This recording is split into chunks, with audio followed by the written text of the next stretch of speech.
भगवान की प्राप्ति किसी को भी नहीं हो सकती। गुरु ही आएगा जो हमें अंधकार से प्रकाश की तरफ ले जाएगा। ज्ञान से हमारा जो जीवन बीत रहा है, एक एक क्षण एक एक पल हमारा बर्बाद हो रहा है, उसमें गुरु जी ज्ञान रूपी ऐसे मंत्र डाले, ऐसी कृपा डाले कि जो हमारा हृदय पटल सोया हुआ है, सुसुप्त है, कई कई जन्मों से वर्षों से, वो जागृत हो जाए और उसमें जो परमात्मा की छोटी सी चिंगारी है ना, छोटी सी, बस वो एक बार जागृत हो जाए, भगवान की लो हृदय पटल पर आकर जल जाए, और जल गई तो फिर वारी नारे हो जाते हैं। गुरु के बिना कोई जला नहीं सकता। तो कल मातृशक्तियां आई थी, पहले भी कहा कि गुरुजी हम इस व्यासपीठ के स्वरूप में गुरु दीक्षा लेना चाहते हैं, तो उसका नियम मर्यादा क्या है, तो आप ध्यान से सुने। पहले उसी चीज से प्रारंभ कर रहे हैं कि देखो, पहली बात तो है कि गुरु जीवन में होना बहुत बहुत बहुत कंपलसरी है। लेकिन कभी भी मातृशक्तियों, जब तक आपका पूरा विश्वास ना हो तब तक किसी को भी गुरु नहीं बनाना चाहिए। पहली बात तो, और गुरु बनने के लिए मैं नहीं कह रहा, कपिल भगवान ने माता देवहूति को यही उपदेश दिया था कि माँ, पाप का टाइम है हर जगह, कलयुग का जो विषय है आगे आएगा, तो उसमें ढोंगी पाखंडियों की कोई कमी नहीं होगी, और सच्चे गुरु की यदि पहचान करनी है तो सबसे पहली बात तो है कि वो भागवत का, पुराणों का, वेदों का मर्मज्ञ होना चाहिए, और तत्व ज्ञानी होना चाहिए, जिसकी पहुंच भगवान तक हो। हाँ, जिसका साक्षात परमात्मा से हो गया। कहा बेटा इस चीजों का, इन सब चीजों का पता कैसे चलेगा, तो कहा माँ, जिस प्रकार से हम किसी व्यक्ति के पास बैठते हैं, हाँ, अच्छे के पास बैठेंगे तो अच्छाई वो अपने आप ग्रहण हो जाती है, बुरे के पास बैठेंगे तो बुराई है वो आने लग जाती है। कहा मैया 10, 15, 20 मिनट यदि हम किसी के भी सामने बैठते हैं तो उसके बारे में सब चीजें हैं बहुत सारी प्रकट हो जाती है। और यदि आपकी बात करें तो आज निरंतर 5 दिनों से आप सब चीजों को ग्रहण कर रहे हैं, और हमने तो देखो पहले दिन से यही कह दिया कि हम जब तक जिएंगे, सांस रहेगी, तब तक किसी को भी शिष्य खुद नहीं बनाएंगे, बल्कि भागवत से ही आपको जोड़ने का काम करेंगे। यदि आपको गुरु बनाने की इच्छा है तो आप इस महाराज का हुलिया मत देखो। हाँ, ये तो हाड़ मास का शरीर है, पता नहीं कब धोखा दे दे, कोई भरोसा नहीं है। लेकिन यदि आपको सच्चा गुरु बनाना है तो आप भागवत जी को ही गुरु के स्वरूप में अपने जीवन में स्वीकार कर लो। इससे बढ़कर कोई चीज नहीं होगी। लेकिन माध्यम हम रहेंगे, पग पग पर हम रहेंगे। हाँ, कुछ पूछना है, गुरु जी ये परेशानी हो रहा है, क्या करना है, ये पूजा कैसे करें, क्या, तो उस चीज के लिए हम आधी रात को भी तैयार हैं। भाई हमारे पास में तो कम्युनिकेशन है ना, मोबाइल है, और नंबर हम तो सबको एकदम सार्वजनिक रूप से देते हैं, नहीं कहते कि किसी का फोन नहीं उठाएं या ये नहीं, क्योंकि ये जब हमने आपकी सेवा के लिए सारी तत्परता ले ली है तो फिर कुछ भी हो, हमें तो बस आपके लिए ही जो जीवन है वो समर्पित कर दिया। तो कोई भी परेशानी हो तो हम फोन भी कर सकते, बात कर सकते हैं, गुरु जी क्या करना, आगे क्या करें। हाँ, बस जितनी परेशानी है उसका पूछ के आगे जो है निदान निकाल सकते हैं। तो गुरु बनाने के जो कुछ नियम है वो आप ध्यान से सुने। पहला नियम तो ये है कि देखो, स्पष्ट बोलूंगा थोड़ा, है ना, और खुले में बोल रहा हूँ तो इसे गलत मत लेना, लेकिन हमारी बहुत मर्यादा है, हम आपको बताएं। बिना मर्यादा के कभी परमात्मा की कृपा नहीं हो सकती। तो नियम थोड़े टाइट है, यदि आपके जचे तो ही आप हाँ करना, और बीच में ऐसे नहीं निकले और आप जब जबरदस्ती कर दिया तो फिर आपका नुकसान हो सकता है, उसमें हमारी जिम्मेदारी नहीं होगी बिल्कुल। पहला नियम तो ये है कि आज से पहले क्या हुआ उसके बारे में मैं सब माफी दिला दूंगा भगवान से, ठीक है।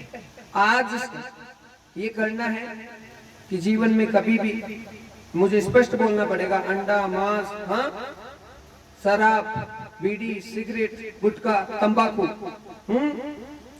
और सुपारियां भी ज्यादा नहीं खानी है। वहां की आदत होती है, पूछो मत, 10-10, 20-20 रुपए वाले पैकेट के साथ भी रहते हैं सारे दिन। खाना खाए, सुपारी, चाय पी, सुपारी, दांत पूरे चले जाते हैं, दांतों की स्थिति बड़ी विचित्र हो जाती है। तो खाने की आदत तो सुपारी तो चलो भाई थोड़ी थोड़ी छूट दे देंगे, सुबह एक खाली शाम को, ज्यादा सुपारी उपारी भी नहीं खानी। लेकिन मेन जो ये चीजें बीड़ी गुटखा तंबाकू, हाँ सिगरेट, और जो अभी ऊपर ऊपर के जो नाम बोले वापस उनको रिपीट नहीं करना चाहता मैं बार बार गंदी चीजों को, तो इन चीजों का कभी भी जीवन में सेवन ना हो ना हो ना हो।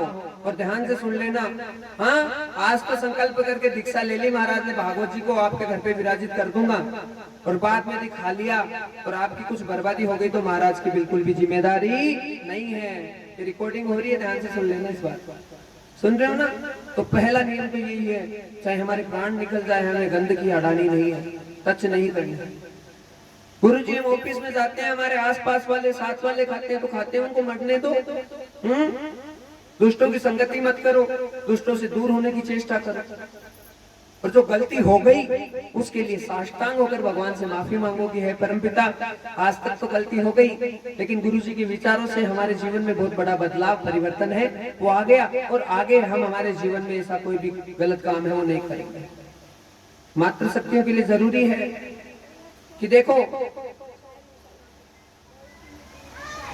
जो परिणय सूत्र में बंधी हुई है,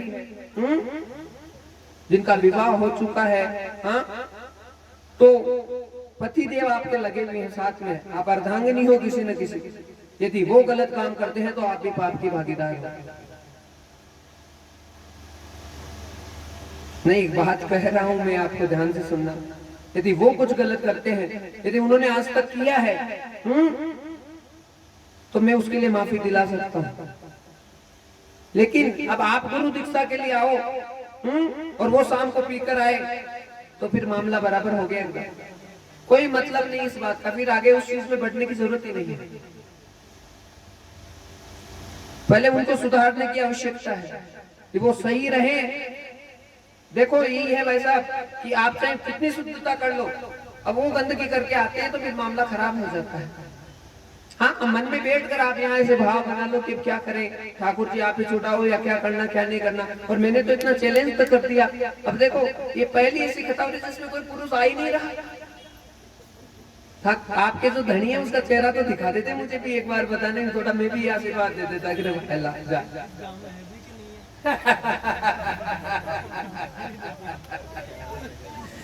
कह रहे कि महाराज है कि नहीं, हमने तो देखा ही नहीं किसी को, और हम तो बाहर तो निकले नहीं, आपको पता है अंदर जैसे घुसे थे अंदर ही है अभी 6-7 दिनों से निरंतर। हाँ अब एक बार चेहरा तो दिखा दो।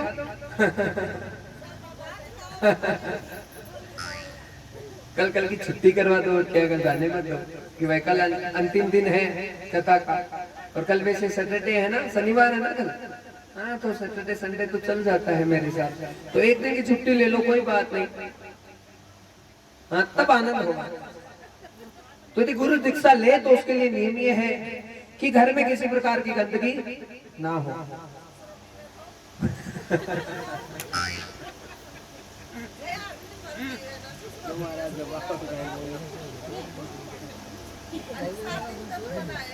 शास्त्री जी को दीक्षा दिला दो, शास्त्री जी की दीक्षा दिला दो। ऊपर गए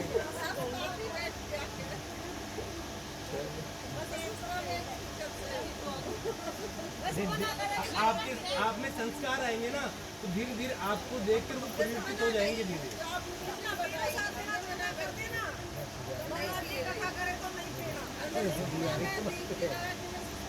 बोले श्री राधे श्री राधे श्री राधे। देखो मातृ शक्तियों सबका अपना अपना कर्म है, कोई अच्छा करता है कोई बुरा करता है, कोई सीधा करता है कोई उल्टा करता है। अब मैं भी क्या कर सकता हूँ, ज्यादा से ज्यादा आपको समझा सकता हूँ। अब करना ना करना किसके हाथ में, आपके हाथ में। आपके घर में कोई बुराई हो रही है तो आप उसका विरोध कर सकते हैं, प्रोटेस्ट कर सकते हैं, बोल सकते हैं, कह सकते हैं, लेकिन फिर भी ना माने तो फिर आपकी इसमें कोई गलती नहीं है। चेष्टा ही कर सकते हैं भाई ये गलत है, नहीं होना चाहिए, और नहीं क्या होना चाहिए। देखो मैं तो ये कह रहा हूँ कि जिस स्थान पे आप रह रहे थे, मैं शास्त्र के मुताबिक बात करता हूँ, बिना शास्त्र की कोई बात नहीं करूंगा। जिस स्थान पे आप रह रहे हैं और उस स्थान पे आप बहुत भजन कर रहे हैं, एक आदमी गंदगी कर रहा है ना, तो आपका ऊपर वाला पन्ना कभी आएगा नहीं। ये तो सच्चाई मान लो आप एकदम, हाँ एकदम सच्चाई मान लो।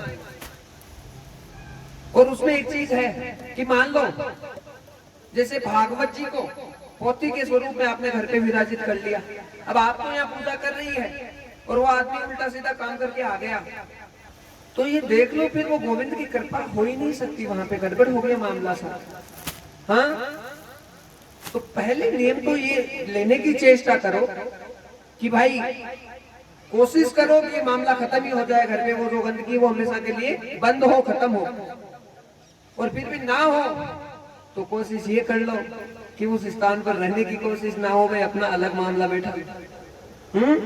ये तो कर ही सकते हैं भाई, ठीक है घर छोड़ के भी मत दो, 2 कमरे दे दो भाई मुझे, तो मैं तो अलग रहता हूँ लेकिन मुझे गंदगी में रहना पसंद। देखो भाई सत्य मुझे बोलना पड़ेगा, मैं गद्दी पे बैठा हूँ, उसके अलावा और कुछ हो नहीं सकता। संगति से तो सब चीजें होती है। अब उनकी कुसंगति है, विसंगति से दुष्टम यथा मूलम से, दुष्टों का कभी संग मत करो। जिसका आचरण खराब है, जिसका चरित्र खराब है, उससे आपका हमेशा नुकसान ही होगा। तो पहले सबसे जरूरी नियम जो ये है कि इन सब चीजों का सेवन आपकी तरफ से तो बिल्कुल भी नहीं होना चाहिए। और जो आपके घर में करे बाई चांस, तो ये समझ लो वहां पर भागवत जी को पोथी के रूप में तो स्थापित करना नहीं है, बस मन के जो भजन है वो आप अपने बढ़ाते जाओ और कोशिश करो कि साथ में से हमारा पाला छूट जाए या ये सुधर जाए, या तो सुधर जाए और सुधरे नहीं तो हम इससे थोड़ी दूरी बना ले। देखो मैं सत्य बोलूंगा, सत्य के बिना मैं नहीं ये झूठी बात नहीं करूंगा बिल्कुल। तो हम इस प्रकार की ये सब चीज है वो कर सकते हैं। पहला नियम तो ये है। और दूसरा नियम ये है महाराज कि जैसे लहसुन प्याज की बात आती है तो उसके लिए कोई मनाही नहीं है कि मैं मत खाओ, लेकिन लहसुन प्याज का जो सेवन वो कम करो भाई, रोज नहीं खाना हमें, डेली डेली प्याज और लहसुन का सेवन नहीं करना चाहिए। सप्ताह में 1 दिन कर लिया, हाँ 10 दिन में एक बार चटनी खा ली लहसुन की बना के बढ़िया से। लेकिन आप तो रोज छाछ राबड़ी में भी इतना सारा प्याज चाहिए आपको, वो नहीं चलेगा, डेली नहीं चलेगा। क्योंकि रोज वो खाने से फिर है ना जो सात्विक भक्ति होती है वो उत्पन्न नहीं हो पाती।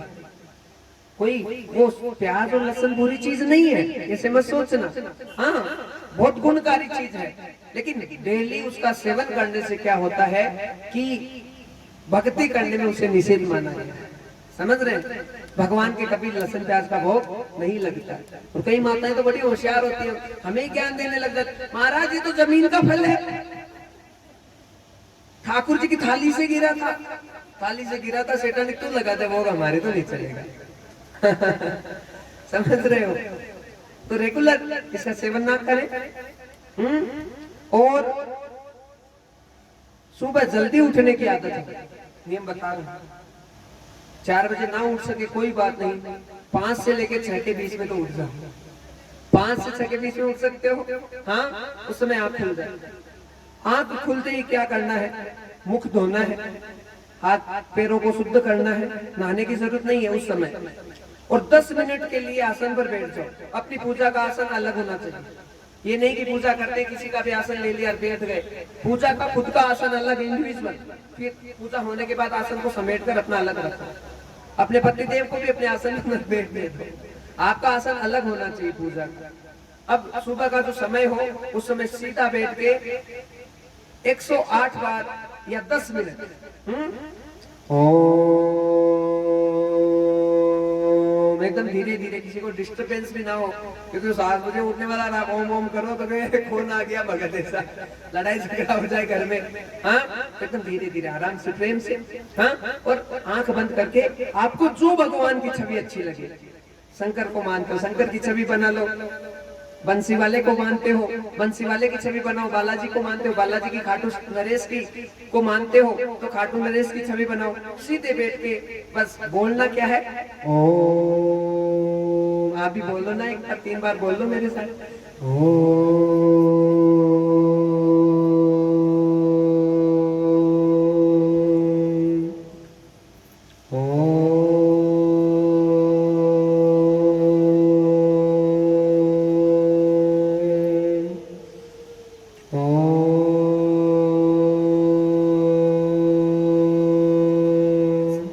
इस प्रकार से।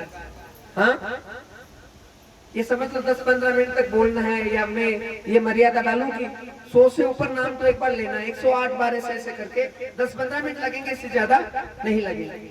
तो ये समझ लो, ये सुबह सुबह वाली जो व्रत मुहूर्त की भक्ति हो गई ना, ये समझो जो संसार को जिसने बनाया है उस परम पिता परमेश्वर के यहाँ आपकी हाजिरी लग गई। हम क्या करते हैं, जो संसार के देवता हैं उनको तो खूब मानते हैं, लेकिन जिसने संसार को बनाया है उसका पूजन नहीं करते। और हमारे पास हर चीज शास्त्रीय मुताबिक है, बिना तर्क के, बिना शास्त्र के हम कोई भी बात व्यासपीठ से नहीं बोलते हैं। तो हमारे सनातन धर्म में 5 प्रकार के यज्ञ को बताया है। पहला यज्ञ है ब्रह्म यज्ञ, जो भी बता रहे हैं हम। दूसरा देव यज्ञ, तीसरा पितृ यज्ञ, चौथा अतिथि यज्ञ और 5वां बलवेश यज्ञ। ये 5 ही यज्ञ हमारे सनातन धर्म में माने गए हैं, बाकी सब उप यज्ञ होते हैं। तो 5 यज्ञ कैसे होते हैं कि ये 10 मिनट आपका नाम ले लिया ना ठाकुर जी का, ओम का, हाँ, और जो छवि आपको अच्छी लगी वो बना ली, तो ये समझ लो आपका ब्रह्म यज्ञ है, वो हो गया सुबह सुबह। फिर आप स्नान कर लो, चाय पानी पी लो, जो आपको करना है। उसके बाद में भगवान के सामने एक दिया जला दो। अब मुझे ये बताओ कि जो अभी नियम बताया कि खान पान ना होना चाहिए, उसके लिए मैं एक छोटी सी और आगे एडवाइस देना चाहता हूँ कि रोज घर में थोड़ा सा अग्निहोत्र करें। एक छोटी सी प्लेट ले, एक बार यहाँ से सुन ले, उसके बाद में अलग से बैठा के मुझसे प्रैक्टिकली देख लेना, क्योंकि उसमें गलती नहीं होनी चाहिए, है ना। प्रैक्टिकली मैं आपको दिखा दूंगा, अलग से अंदर जो कमरा है ना जहाँ पे हमारा पूजन वगैरह चलता है, वहां मैं आपको अच्छे से दिखा दूंगा, या कल यज्ञ होगा तब दिखा दूंगा कि कैसे किस प्रकार से करना। एक प्लेट लेनी है, उसमें थोड़ी मिट्टी डाल के उसे गीली करके और स्वास्तिक बना लेना उस पे, छोटा सा अंगीरा करना गैस के ऊपर, है ना, समझ रहे ना मेरी बात। और थोड़े से सूखे कंडे होते हैं वो लगा देना प्लेट में, और अंगीरे को लाकर रखना, और कपूर से या छोटी सी अगरबत्ती में निषेध मानता हूँ, अगरबत्ती हम जलाते ही नहीं, मुझे पसंद ही नहीं। अभी इतना अनुष्ठान हो रहा है, हमने अगरबत्ती अभी तक नहीं जलाई। अगरबत्ती हमें, क्योंकि बहुत गंदी चीज से अगरबत्ती वो बनती है, तो गंदा तेल होता है, ऑयल होता है, उसमें अगरबत्ती का यूज होता है। तो उससे भगवान को खांसी टीबी होने लग जाए, तो हम ठाकुर जी का नुकसान तो देख रहे, आपने तो कर दी पता नहीं कितनी बार टीबी अगरबत्ती को दिखा। हाँ, छोटा सा टुकड़ा कपूर का लेके और इतना सा घी ले लो, गाय का हो तो गाय का ले लो, और मैं नहीं कहूंगा अपने मुख से कि भैंस का लो, मैं तो ये कहूंगा कि गाय का लो, अच्छा रहेगा। तो गाय का घी लेके तपा लो उसे थोड़ा सा, और थोड़ा सा साकुल्य बना लो। साकुल्य मतलब जो हवन की सामग्री होती है ना, तो उसमें क्या क्या डालना है, थोड़े से तिल लिख के ले लेना, कोई टेंशन नहीं, एक बार सुन लो बस। चावल, जो चीनी, और एक हवन पूड़ा आता है पतंजलि का, जिसमें ये विश्वास है कि सारी सामग्री आती है, आती नहीं आती भगवान जाने, लेकिन थोड़ा सा वो डाल दो, मिक्स कर लो, थोड़ा सा घी मिला लो। पहले आहुति देनी है घी की, ठीक है। तो कपूर से प्रज्वलित होगी अग्नि, 3 आहुति दे दो। मन में तो गणेश जी का नाम रख लो भाई, पहले गणेश जी की आहुति लगती है ना, है ना, लेकिन बोलना केवल ओम ही, ओम, और मन में गणेश जी का ध्यान कर लिया, स्वाहा ओम स्वाहा ओम स्वाहा, ठीक है। और फिर 3 आहुति दे दो सुख शांति के लिए, भगवान का नाम लेके, ओम स्वाहा ओम स्वाहा ओम स्वाहा। और फिर पंचदेव बताए गए हमारे सनातन धर्म में, दुर्गा, शिव, विष्णु, दुर्गा, शिव, विष्णु, और कौन रह गया, गणेश जी, और एक और है, हाँ नहीं, ब्रह्मा तो अलग नहीं आएगा ना, शिव आ गए, दुर्गा आ गए, गणेश जी आ गए, विष्णु जी आ गए, एक और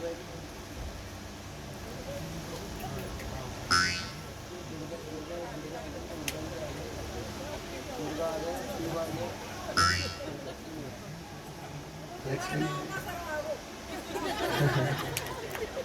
क्या बोले आप? आपके गांव का नहीं, वैसे भूलने वाली कोई बात नहीं, कई बार क्या ऐसी चीजें हो जाती हैं, समझ रहे हो आप, तो देखो शंकर भगवान ये क्या बोले श्री राधे, माइक कैसे जा रहा है? श्री राधे, श्री राधे, श्री राधे। सूर्य भगवान अभी याद आ गया। सूर्य, शिव, विष्णु, गणेश और दुर्गा, ये पंचदेव होते हैं। तो 5 आहुति लगा दोगे कि ओम स्वाहा ओम स्वाहा ओम स्वाहा ओम स्वाहा। हो गया? ठीक है, यहाँ तक ओके, कोई प्रॉब्लम नहीं है ना। अब 7 आहुति लगानी है परमपिता परमेश्वर के लिए, जिसमें बोलना केवल ओम है, ओम के अलावा कुछ नहीं बोला। ओम पूरे सांस से पूरा भर के ओम।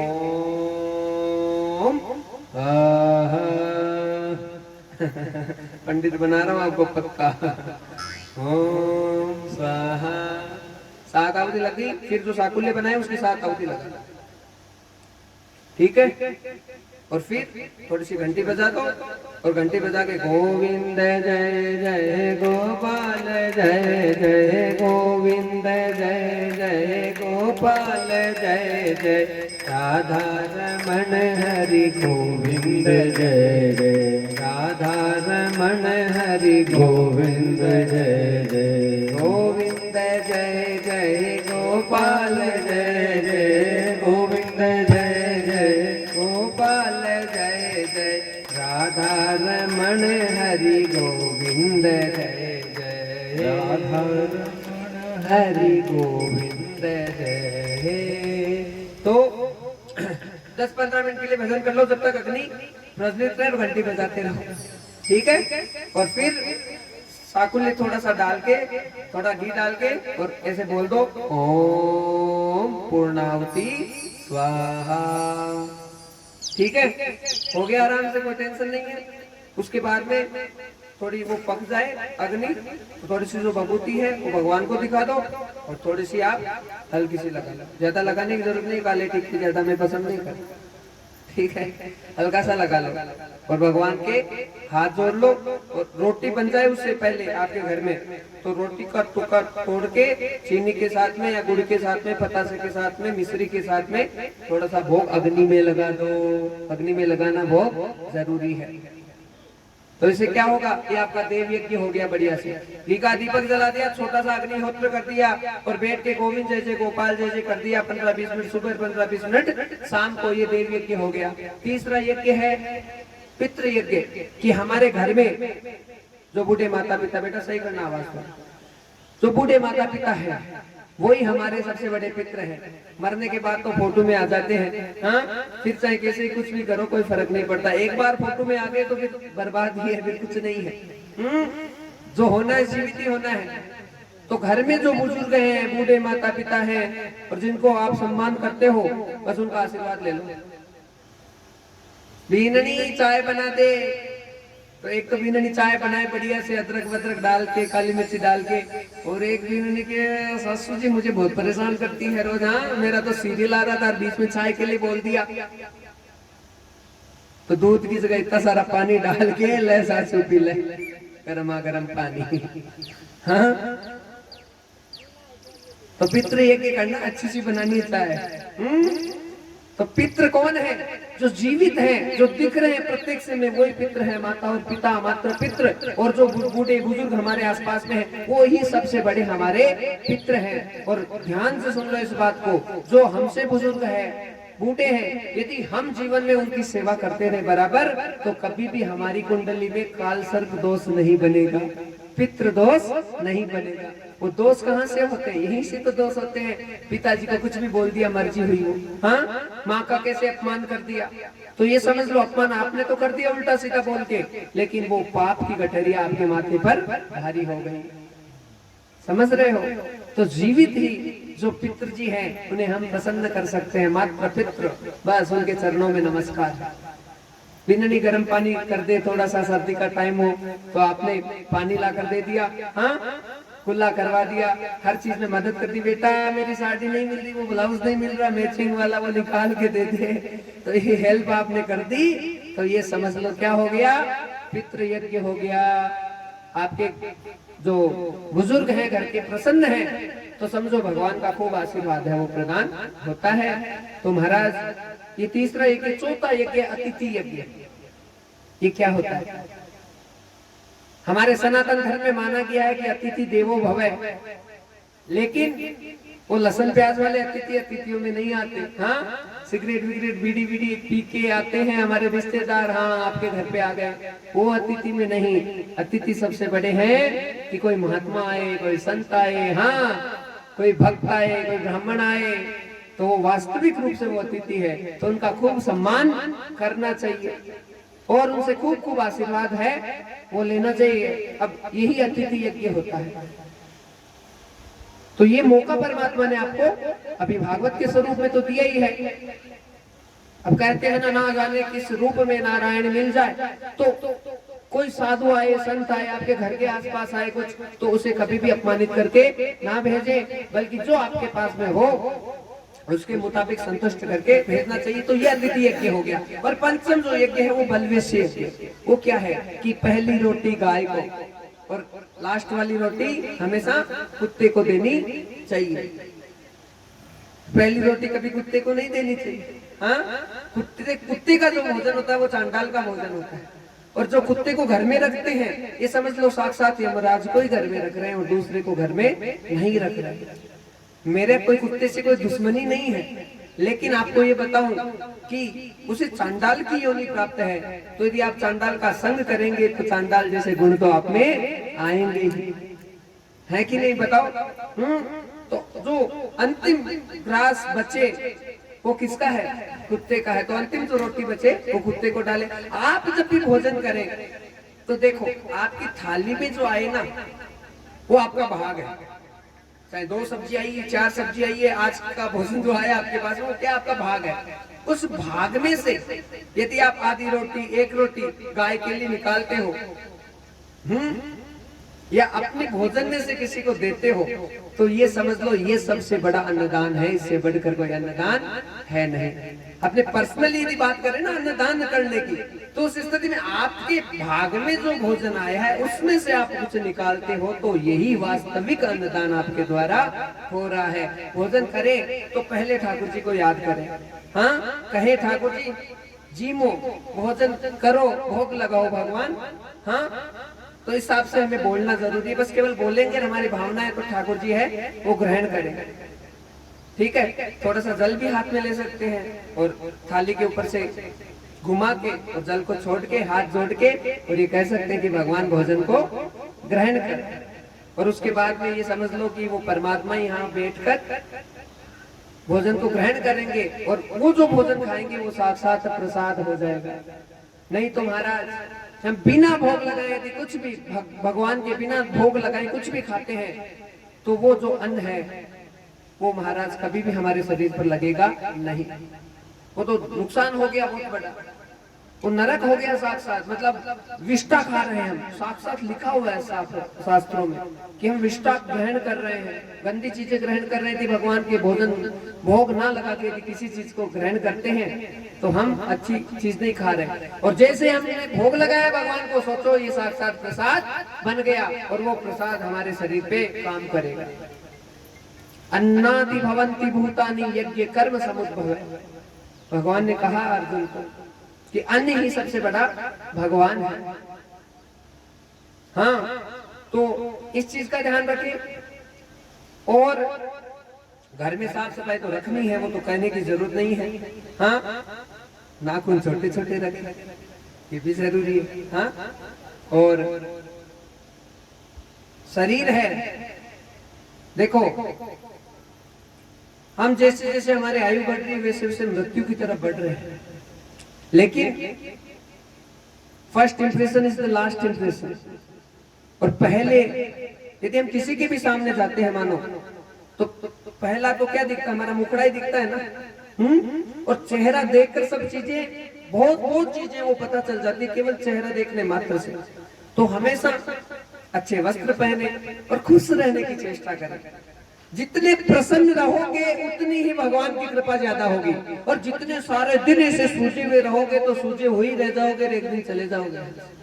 ये देखो गुरु दीक्षा में बता रहा हूं मैं ये सब चीजें। तो हमेशा हंसते हुए रहो, मुस्कुराते हुए रहो और हर चैलेंज को स्वीकार करो, एक्सेप्ट करो। चाहे कोई परेशानी है उसे घबराओ मत, उसे फाइट करने की चेष्टा करो कि मुझे निकलना कैसे इस परिस्थिति से। भगवान का स्मरण रखेंगे, अपने आप पर विश्वास रखेंगे तो चाहे कितनी विपदा आ जाओ निकल जाती है। और विपदाएं तो देखो आती रहेगी, विपदाओं को कौन रोकेगा?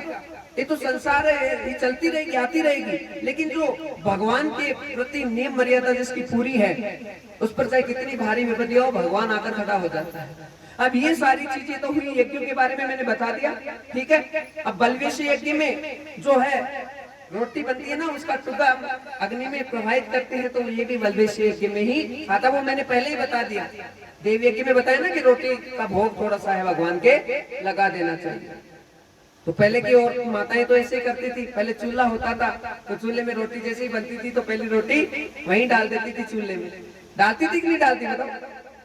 लेकिन अब तो बंद हो गया सब, अब तो गैस चल रही है, डालना जरूरी है। वो डालेंगे तो कभी अन्न की कमी नहीं आएगी, क्योंकि अग्नि में जितना डालते उसका 100 गुना हमें ही वापस प्राप्त होता है। तो ये 5 प्रकार के यज्ञ है, बाकी के सब उपयज्ञ है। मन मर्जी से कोई भी यज्ञ नहीं करना चाहिए। और ये यज्ञ आप जब करें, हवन करने की इच्छा हो तो कोशिश करें कि अपने स्वामी को साथ में बैठा लें, हो सके तो, तब बढ़िया रहेगा। क्योंकि जोड़े से होम करते हैं उसी में ज्यादा फायदा है वो होता है, समझ रहे हो। अब के तो महाराज लुगाई को तो ना अधिकार नहीं होता, अब मासिक धर्म आ गया तब हम क्या करेंगे? हाँ, उस समय तो हाथ लगाने की जरूरत ही नहीं है, 7 दिनों तक तो जब तक शुद्धता ना हो। लेकिन आजकल तो स्थिति बहुत विचित्र है महाराज, चाहे मासिक धर्म हो रहा है चाहे कुछ हो रहा है शहरों में। हम तो आपको पता है घर घर के मेहमान, हमसे क्या छुपा हुआ है। तो माताएं इन सब जो 3-4 दिन हम निकालते हैं, टालते हैं, भाई किचन में जाते नहीं, वो नियम भी छोड़ने लग गए। देखो इससे कितनी अपवित्रता होती है, हम कल्पना नहीं कर सकते। जो पूर्वजों का जो नियम मर्यादा बनी हुई है वो तो बनी हुई है, और इसको 100% निभाना चाहिए। चाहे आप अकेली है कोई बात नहीं, अलग से मैनेज करो उस सिचुएशन को, कैसे क्या करना है अलग से बना लो, अपनी रोटी बनानी है तो। लेकिन उस समय जो माता होती है उसमें बहुत नेगेटिव एनर्जी होती है, और जो बीमारी होती है वो सब भोजन से आती है। जितना भोजन पवित्र होगा, शुद्ध होगा, उतना ही आनंद होगा। नागिन देखते देखते कभी भोजन ना बनाए। हाँ, मोबाइल रख दिया ऊपर पट्टी पे और बढ़िया डांस चल रहा है, आनंद हो रहा है, और इधर लो ये रोटी नहीं जा रही, जहर जा रहा है, पति देव के लिए तैयार हो रहा है। क्योंकि तेरे दिमाग में तो भाई शैतानी नागिन चल रहा है। अब वो सांप सारे बैठ गए उस रोटी के अंदर, और सारे बैठ के उस तेरे पति को डसेंगे सबसे पहले। बस भगवान का भजन करते करते भोजन बनाओ। श्री कृष्ण गोविंद हरे मुरारी, हे नाथ नारायण वासुदेवा, गोविंद जय जय गोपाल, जय जय राधा, कभी मत देखो। और नहीं तो हमारी कथा लगा लो ना, फिर आपको आनंद ही आएगा रोटी बनाने में। तो हंसी भी आती रहेगी बढ़िया से, हो रोटी, गुरुवाणी भी चल रही है, आनंद हो।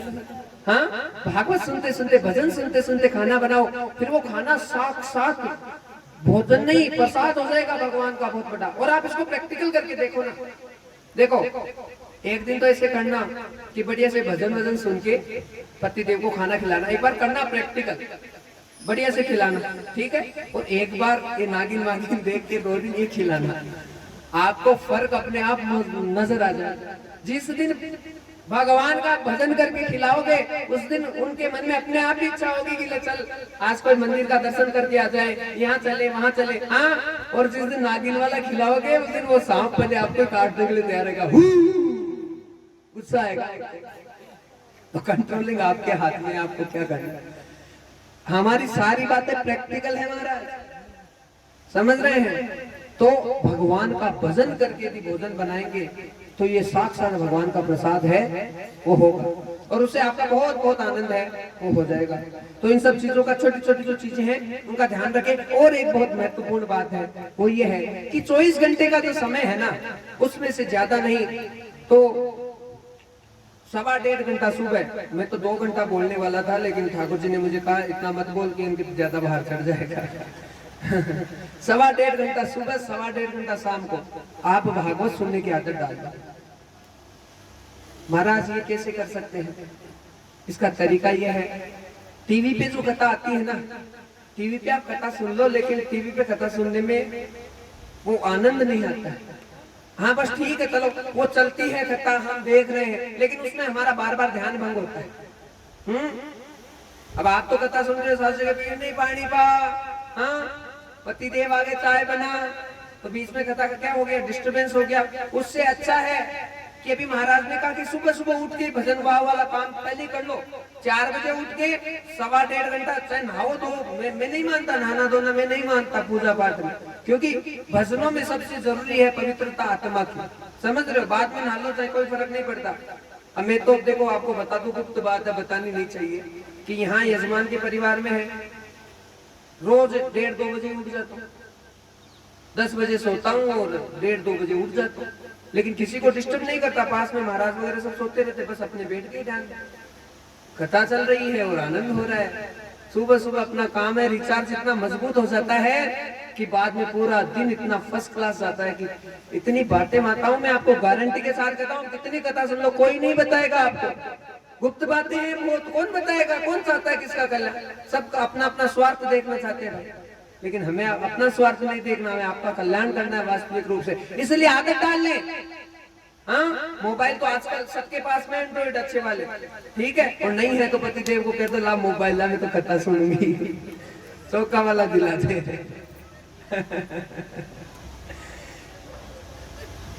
कान में लगाओ लीड, लेकिन आवाज तेज मत रखो, ज्यादा तेज रखोगे तो कानों पर भी गलत असर पड़ता है। हाँ सही बात है, क्योंकि ज्यादा तेज आवाज रखेंगे तो फिर गड़बड़ होगा। एकदम हल्की हल्की आवाज रखो। हमने तो क्या कर रखा, हमारी जो लीड है ना कान में लगा, एक को खराब कर रखा है, तो एक में ही आवाज आती है, तो हम एक में इधर सुन लेते हैं, फिर इसमें लगा लेते हैं, तो कान खराब होने का तो चांस ही नहीं है, जुगाड़ करके चलना पड़ता है ना। कितना बढ़िया कर रखा है बताओ। तो ये छोटे छोटे जो नियम है, इन मर्यादाओं का पालन करना है। गुरु दीक्षा का जो कार्यक्रम है, देखो जब भी हम जीवन में गुरु का हमारे जीवन में प्रवेश हो, तो उस समय सबसे जरूरी चीज ये है कि गुरु के लिए होती है दक्षिणा। क्या होती है? दक्षिणा। वर्तेन दीक्षा मापनोति, दीक्षा मापनोति दक्षिणा।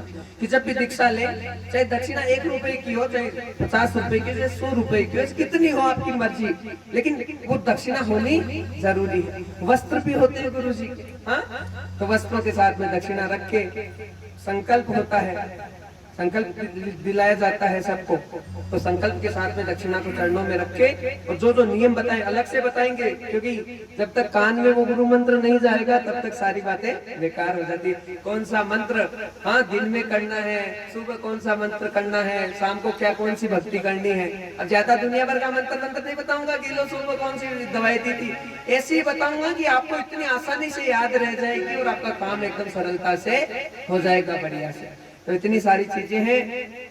अब कौन कौन तैयार है? 2-4 की तो हवा निकल गई होगी मेरे हिसाब से।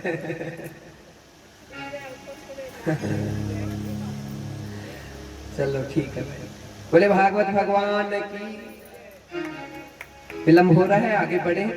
तो इतनी सारी बातें बताने में खूब सारा समय है वो लग गया। आइए बोले ठाकुर जी महाराज की।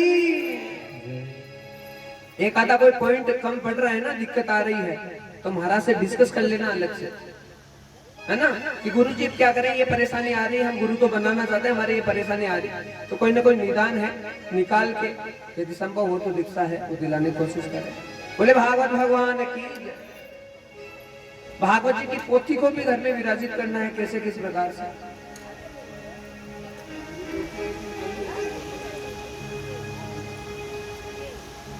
एक निवेदन है कि अभी पंडित जी ने ये अनाउंस कर दिया था कि आज शाम को ये गुरु दीक्षा वाला कार्यक्रम रखेंगे, लेकिन आज शाम को नहीं रखेंगे, हम कल जब कथा का विश्राम होगा उसी समय रखेंगे, ताकि आपको एक दिन का समय एक्स्ट्रा मिल जाए, है ना। You have to observe all this thing, कि मैंने जो बोला है उसका भी मंथन हो जाए और आपकी तैयारी है वो भी बढ़िया से हो जाए। तो हिसाब से है, फिर हम कल जब विश्राम की बेला पर होंगे उस समय गुरु दीक्षा का कार्यक्रम रखेंगे, ताकि आज का समय मिल जाएगा ना। आप और पूछ सकते हो मुझसे, गुरु जी क्या करना है, गुरु जी पूछ सकते हो कि नहीं। मैंने तो खुली छूट दे रखी है, लेकिन आपकी हिम्मत ही नहीं होती हमारे पास आने की। बोलो ठाकुर जी महाराज की। कमाले धर्म धन प्यारे। तो गा दिया मैंने, है ना। आओ दूसरा गा।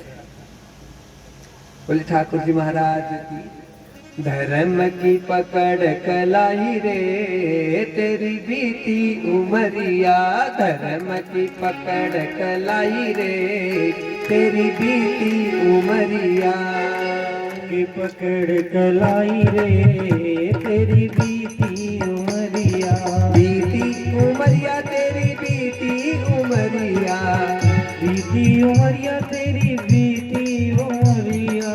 अब तो भजन करो भाई रे तेरी